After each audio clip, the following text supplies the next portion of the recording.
আমার শ্বশুর আমাকে দেখা মাত্রই দুধ পান করার জেদ করতেন। আমারও খুব ইচ্ছা ছিল যে আমি আমার শ্বশুরকে দুধ পান করাই। একদিন আমার স্বামী বাড়িতে ছিলেন না, তাই আমি রাতে জালিদার নাইটি পরে আমার স্বামীর স্মৃতিতে তৎপাচ্ছিলাম। হ্যালো বন্ধুরা, আমার নাম পূজা, আর আমার স্বামীর নাম অবিনাশ। তবে সবাই তাকে ভালোবেসে অমিত বলে ডাকে। আমরা চণ্ডীগড়ের বাসিন্দা। আজ আমি আমার জীবনের এমন একটি গল্প বলতে যাচ্ছি যা শুনলে তোমাদের হুঁশ উড়ে যাবে। আমার বিয়ে হয়েছিল মাত্র 5 দিন হয়েছে। আমার শ্বশুর আমাকে ডেকে ডাকলেন। আমার শ্বশুর বাড়িতে শুধু আমার শ্বশুরই থাকতেন। আমার স্বামী বিয়ের রাতেই আমাকে বিশেষভাবে বলেছিলেন যে আমার বাবা খুব রাগী। তার কোনো কথায় কখনো না বলবে না, নইলে তিনি রেগে পাগল হয়ে যান। আর আমি 3 দিন ধরে এটাই দেখছিলাম। যখনই তিনি আমার স্বামী অমিতকে একবার ডাকতেন, অমিতের মুখের রং উড়ে যেত।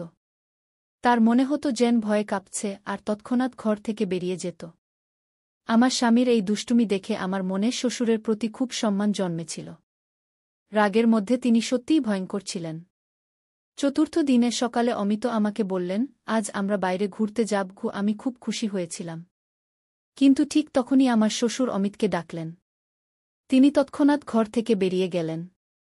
বাইরে থেকে আমি আমার শ্বশুরের চিৎকার চেঁচামেচির আওয়াজ শুনতে পেলাম। তিনি বলছিলেন, 3 দিন বিয়ের হইচই যে কেটে গেছে। তুমি কি বোঝো তুমি ফ্যাক্টরিতে না থাকায় কত ক্ষতি হতে পারে? আর আজ আবার তুমি ছুটি নিয়ে বসে আছো। এখনই ফ্যাক্টরিতে যাও, শ্রমিকদের মাথার উপর দাঁড়াও যাতে তারা ঠিকমতো কাজ করে। তোমার বিয়ে আমি এজন্য করিনি যে তুমি ঘরে বসে তোমার বউয়ের সঙ্গে সময় কাটাও। আর তোমার বুকে বলো রান্নাঘরের দায়িত্ব সামলাক। এখানে আর কোনো মহিলা নেই যে তার নখরা সহ্য করবে। কি এ কথা শুনে আমার খুব রাগ হয়েছিল। বিয়ের মাত্র 3 দিন হয়েছে, আর আমিই তো নাস্তা বানিয়ে দিচ্ছিলাম। তবু আমার শ্বশুর আমার রান্নায় অনেক খুঁত ধরেছিলেন। কিন্তু অমিত আমাকে ভালোবাসা দিয়ে বোঝালেন, বাবার কথায় মন খারাপ করো না গি। 4 দিন ধরে আমি এই ভেবে উলঝেছিলাম যে শ্বশুরের মেজাজ এমন কেন। কিন্তু আজ তিনি যে হইচই করলেন, আমি তো ভয়ে কেঁপে গেলাম। অমিত যখন ঘরে ফিরলেন তার মুখ শুকিয়ে গিয়েছিল। তিনি বললেন, মাফ চাই, আমাকে যেতে হবে। আমি বললাম, কোনো ব্যাপার না, কাজ আগে। বাইরে আমরা পরে যাব। আমি কোনো আপত্তি করিনি। অমিত ফ্যাক্টরিতে চলে গেলেন। আমি রান্নাঘরে গিয়ে অনিচ্ছায় বাসন ধোয়া শুরু করলাম। বিয়ের চতুর্থ দিনেই আমাকে খাবার বানাতে হলো, আর বাড়ির সব কাজও আমাকেই করতে হলো। আমার শ্বশুর নিজে নিজেই ঝাড় দিয়েছিলেন, বলেছিলেন, যখন বউ এসেছে তখন সেই পরিষ্কার করবে। আমি পুরো বাড়ি পরিষ্কার করলাম। ক্লান্ত হয়ে যখন নিজের ঘরে বিশ্রাম করতে যাচ্ছিলাম তখন শ্বশুর আমাকে ডাকলেন। তিনি নিজের ঘরে বসেছিলেন। আমি মাথায় ভালোভাবে ওড়না নিয়ে গেলাম, কিন্তু ওড়নাটা রেশমি ছিল। তাই তার ঘরে ঢুকে জিজ্ঞাসা করলাম, জি পাপাজি, কিছু লাগবে? তিনি আমাকে মাথা থেকে পা পর্যন্ত খুব মনোযোগ দিয়ে দেখলেন। তারপর খুব অদ্ভুত ভঙ্গিতে শুকনো ঠোঁটে জিভ বুলিয়ে বললেন, দুধ পান করব।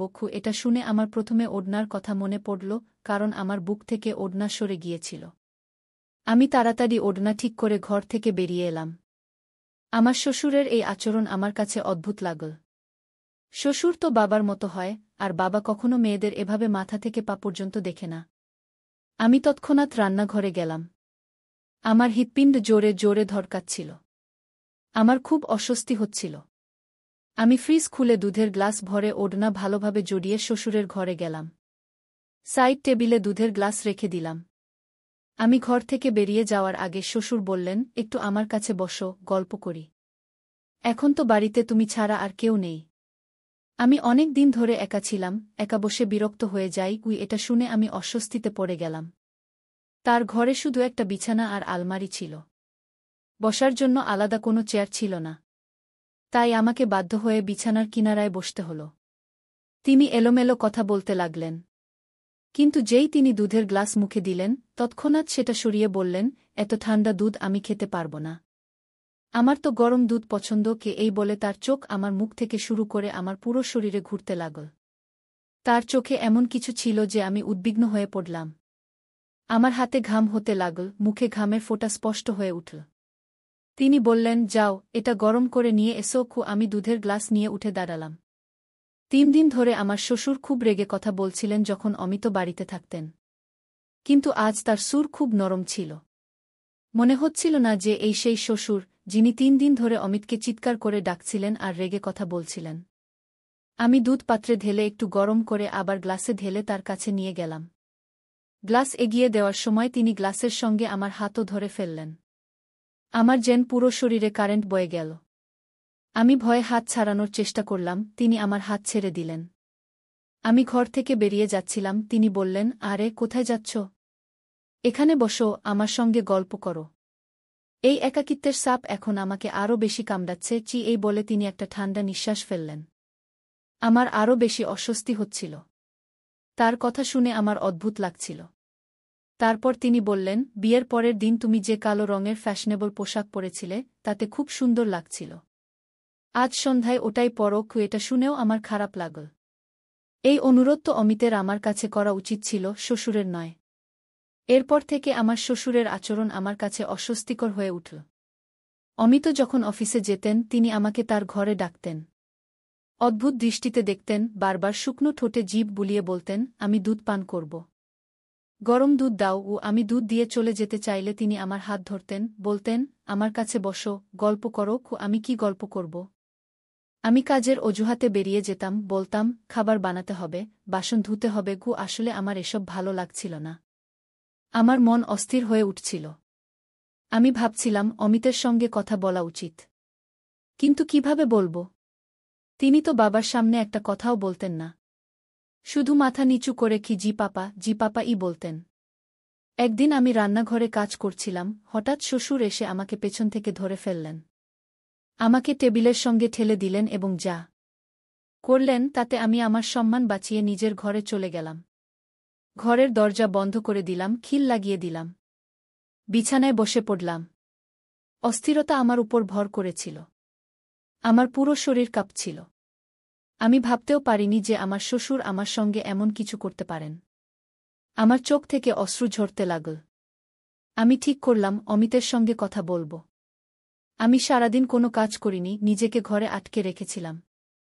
শ্বশুর বারবার দরজায় টোকা দিয়েছিলেন, বলেছিলেন তিনি ক্ষুধার্ত, আমি তাকে খাবার দিই। কিন্তু আমি কিছুই দিইনি। আমার জায়গায় যে কেউ থাকত সেই এমন করত।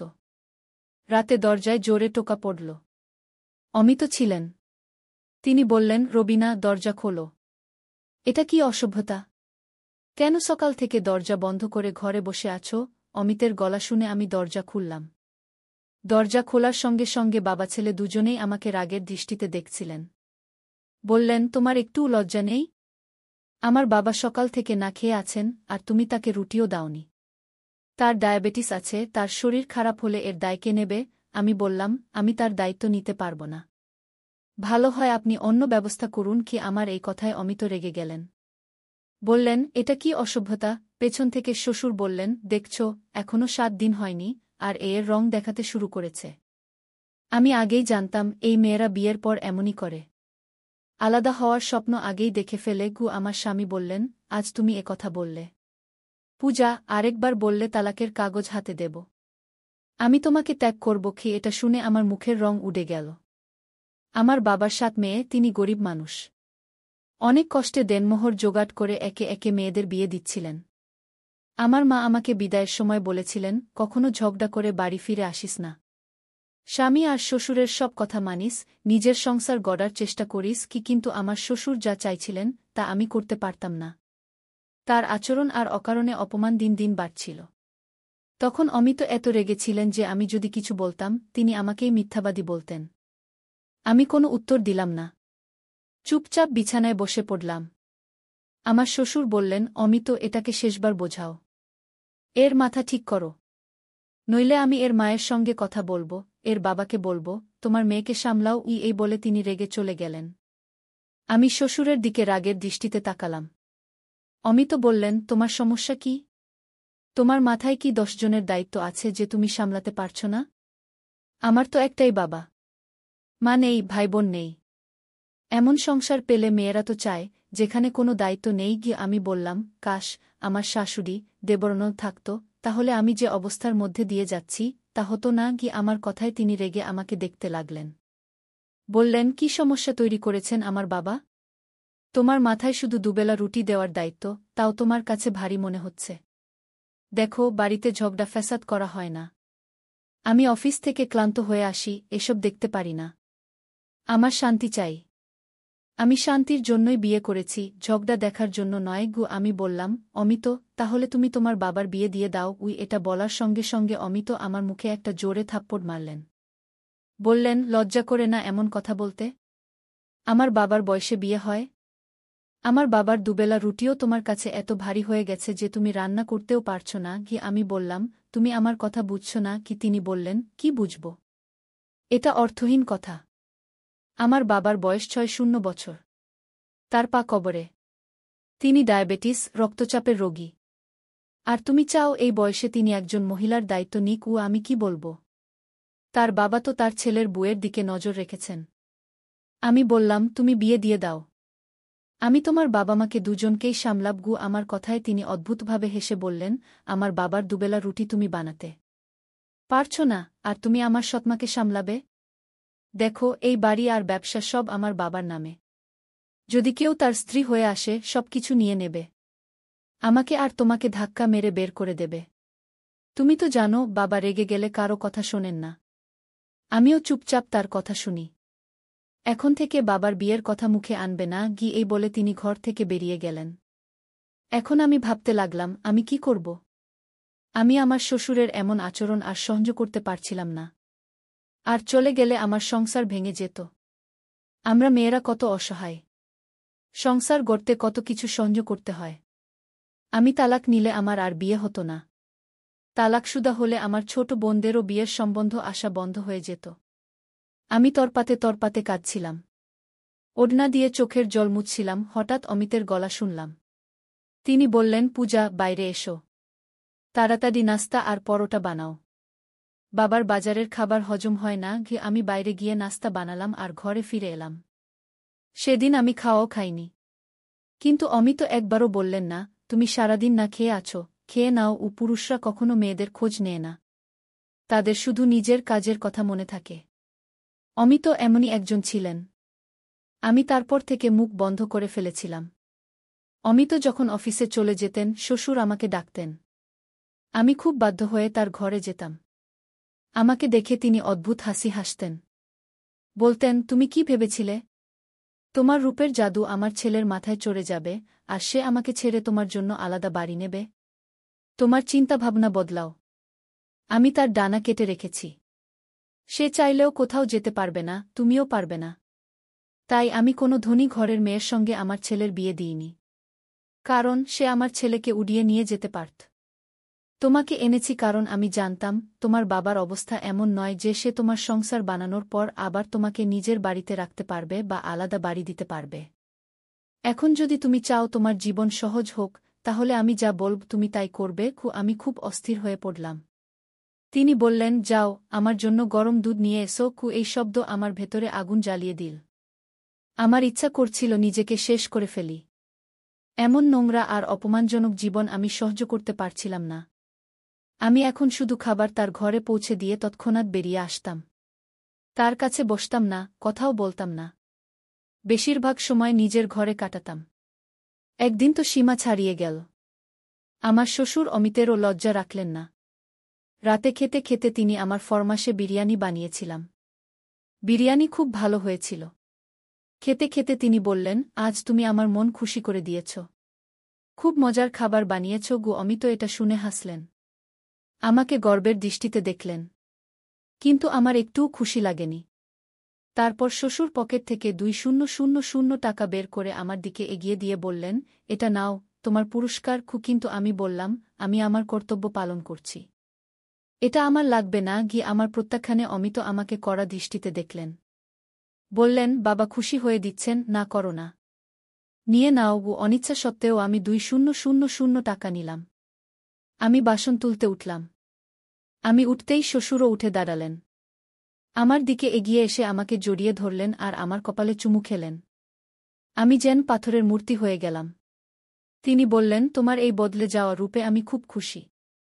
এভাবে থাকলে খুব তাড়াতাড়ি আমার মনে জায়গা করে নেবে। এই বলে তিনি নিজের ঘরে চলে গেলেন। আমি অমিতের দিকে তাকালাম, যার মুখে কোনো ভাবান্তর ছিল না। কিন্তু আমার এটা খুব খারাপ লাগল। আমি বললাম, পাপার এটা কি ধরনের আচরণ? আমি তার সত্যিকারের মেয়ে নই। তার উচিত আমার সঙ্গে দূরত্ব রেখে কথা বলা। তার কি অধিকার আছে আমাকে বুকে জড়িয়ে নেওয়ার? ঈশ্বরও তো বলেছেন একটা বয়সের পর বাবা মেয়ের মধ্যেও দূরত্ব রাখতে হয়। আমার কথায় অমিত ভীষণ রেগে গেলেন। বললেন, তুমি এত ছোট মনের হতে পারো আমি ভাবিনি। আমার বাবা তোমাকে মেয়ে মনে করেন। তিনি তোমাকে একটু ছুঁয়েছেন, তোমার মাথায় হাত দিয়েছেন। তুমি অদ্ভুত মেয়ে। বাবার মনে জায়গা করার বদলে তুমি সবকিছুতে আপত্তি করো। তিনি নিচু স্বরে আমাকে কড়া দৃষ্টিতে বললেন, শুক্রিয়া করো যে বাবা এই কথাগুলো শোনেননি। নইলে বড় সমস্যা হয়ে যেতই। তিনি আমাকে শেষবারের মতো সাবধান করে বললেন, পূজা, বাবার সঙ্গে তোমার আচরণ ঠিক করো। আমি কাঁদতে লাগলাম। বললাম, অমিত, আমার সহ্যের সীমা শেষ হয়ে গেছে। আমাকে বিষ এনে দাও, নইলে তোমার বাবার বিয়ে দিয়ে দাও। এই বলে আমি ঘরে চলে গেলাম। কিছুক্ষণ পর দরজার বেল বাজল। তারপর হইচইয়ের শব্দ শুনলাম। আমি ঘর থেকে বেরিয়ে দেখলাম আমার এক দেবরও আছে। সে সৌদি আরবে পড়াশোনা করতে গিয়েছিল এবং তার স্ত্রী জয়ার সঙ্গে ফিরে এসেছে। সে সেখানেই বিয়ে করেছিল। আমার শ্বশুর তার বিয়েতে রেগেছিলেন, তাই তাকে বাড়িতে আসতে দেওয়া হয়নি। আমরা জানতামই না যে অমিতের একটা ভাই আছে। আমি তাদের দুজনকে দেখে অবাক হয়ে গেলাম। শ্বশুর তখনও রেগে দাঁড়িয়েছিলেন। বললেন, তোর ইচ্ছেম তো বিয়ে করেছিস, তাহলে এখানে ফিরে এলি কেন? ওখানেই থাকতি। দেবর হাত জোট করে মাফ চাইল। অমিত বললেন, বাবা, রাগ ছাড়ুন। যা হওয়ার হয়ে গেছে। কমলেশকে জড়িয়ে ধরুন। যাই হোক, এখন আমার দেবরানীও এসে গেছে। খুব সুন্দরী, সরুপাতলা একটি মেয়ে। আমি শুক্রিয়া করলাম যে এখন বাড়িতে আমি একা নই। জয়া খুব হাসি খুশি এবং মিশুকে মেয়ে ছিল। আমার সঙ্গে খুব মিশে গেল। কমলেশ অমিতের সঙ্গে ফ্যাক্টরিতে যেতে লাগল। আমার শ্বশুরের মনোযোগ আমার থেকে সরে এখন জয়ার দিকে চলে গেল।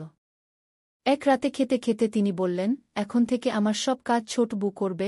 জয়াও খুশি মনে রাজি হল। বলল, ঠিক আছে পাপা, আপনার যা লাগবে আমাকে বলবেন। কমলেশও এটা শুনে হাসল। কিন্তু কয়েকদিন পর একদিন জয়া শ্বশুরের ঘর থেকে বেরিয়ে এল খুব অস্থির অবস্থায়।